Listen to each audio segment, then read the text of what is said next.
সম্প্রতি আগামী জাতীয় নির্বাচনের সংসদীয় আসনের সীমানা ইস্যু নিয়ে বিএনপির সহ আন্তর্জাতিক বিষয়ক সম্পাদক রুমিন ফারহানা এবং জাতীয় নাগরিক পার্টি এনসিপি এর মুখ্য সংগঠক হাসনাত আবদুল্লার মধ্যে ক্ষোভ বিরাজ করছে। সামাজিক যোগাযোগ মাধ্যমে বিষয়টি নিয়ে চলছে ব্যাপক আলোচনা সমালোচনা।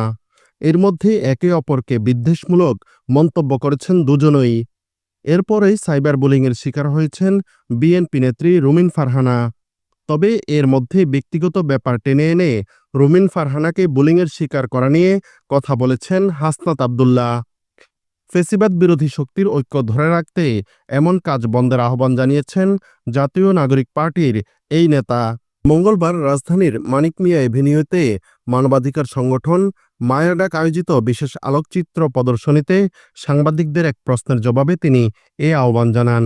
হাসনাত বলেন, রুমিন আপাকে সাইবার বুলিং করা হচ্ছে। এই ধরনের কর্মকাণ্ড মেনে নেওয়া যায় না। রাজনৈতিক মতপার্থক্যের কারণে কাউকে ব্যক্তিগত আক্রমণ, বাজে কমেন্ট এবং নারীকে অসম্মান করার কোনো সুযোগ নেই। ফেসিবাদ বিরোধী ঐক্যের ক্ষতি হয় এমন সিলেক্টিভ আক্রমণ ও আচরণ যেন কেউ না করেন সে আহ্বান জানান হাসনাত। আওয়ামী লীগকে কোনো সুযোগ না দেওয়ার আহ্বান জানিয়ে তিনি বলেন, বাংলাদেশের প্রশ্নে আমাদেরকে ঐক্যবদ্ধ থাকতে হবে। আওয়ামী লীগ যেন আমাদের মতানৈক্যের সুবিধা নিতে না পারে। আগামী জাতীয় সংসদ নির্বাচনের সংসদীয় আসনের সীমানা নিয়ে আপত্তি শুনানিতে গত ২৪ আগস্ট ধাক্কাধাক্কি ও হাতাহাতির ঘটনা ঘটে। এদিন দুপুর ১২টার দিকে আগারগাঁও নির্বাচন ভবনের অডিটোরিয়ামে সিইসির সভাপতিত্বে শুরু হওয়া শুনানিতে অন্য নির্বাচন কমিশনার ও ইসি সচিব অংশ নেন। এক পর্যায়ে ব্রাহ্মণবাড়িয়া ২ ও ৩ আসনের খসড়া প্রকাশের পর পক্ষে ও বিপক্ষে আবেদন জমা পড়ে। শুনানির এক পর্যায়ে দুপক্ষ উত্তেজিত হয়ে পড়ে এবং মারামারিতে জড়ায়। পরে ইলেকশন কমিশন কর্মকর্তারা পরিস্থিতি নিয়ন্ত্রণে আনেন। এরপর ইসি সচিব ব্রাহ্মণবাড়িয়া ২ ও ৩ আসনের শুনানির সমাপ্তি ঘোষণা করেন এবং তাদের শুনানি কক্ষ ত্যাগের অনুরোধ জানান।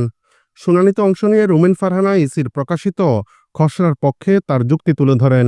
ওই এলাকার বেশ কয়েকজন খসড়ার বিপক্ষে তাদের অবস্থান তুলে ধরেন।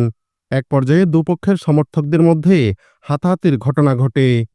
এই ঘটনাকে কেন্দ্র করে বিএনপির সহ আন্তর্জাতিক বিষয়ক সম্পাদক রুমিন ফারহানা এবং জাতীয় নাগরিক পার্টি এনসিপি এর মুখ্য সংগঠক হাসনাত আবদুল্লার মধ্যে বাকযুদ্ধ তীব্র আকার ধারণ করছে, যা নিয়ে সামাজিক যোগাযোগ মাধ্যমে ব্যাপক সমালোচনা হয়েছে।